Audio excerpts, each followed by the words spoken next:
I'm about to revisit something from my teen years. Salt and Shake crisps.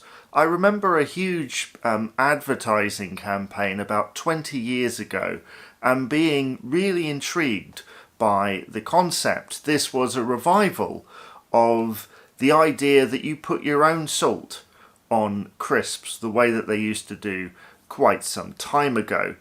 And I was obsessed with these. I loved the fact that you could do it without putting salt on it. You could even try other things as well. I tried things like putting pepper in here. Not a great idea. But do these still hold up?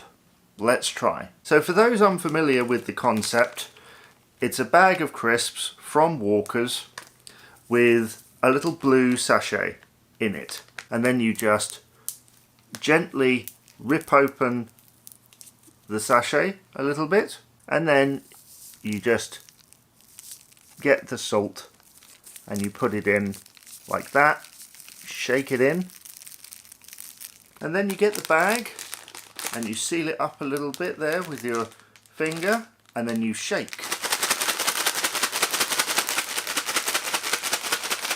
Now there should be some salt covering on the crisp.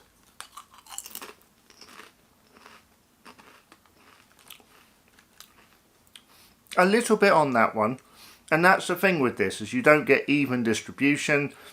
It kind of depended where you poured it and how long you shook, or how you shook it.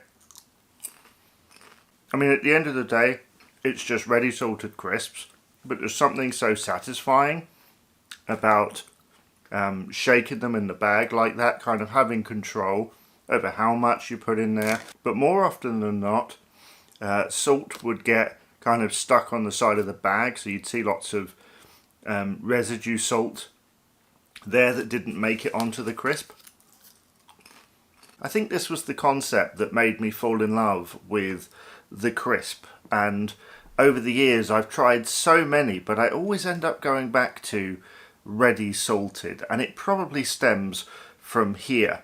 On the bag here you can see it says originally Smith's, because it was Smith's Crisps that did this concept first, I believe. And so it's now Walker's, and the crisps themselves are what you would expect a Walker's to be, just that you have to add the salt. But I do know some people that prefer it without salt, and that's the bonus of this. You can pick and choose, you can have control over it. Yeah, have you tried these before? What do you make of them? Let me know all your thoughts in the comments below, and I'll see you again for another Jamie Tries video.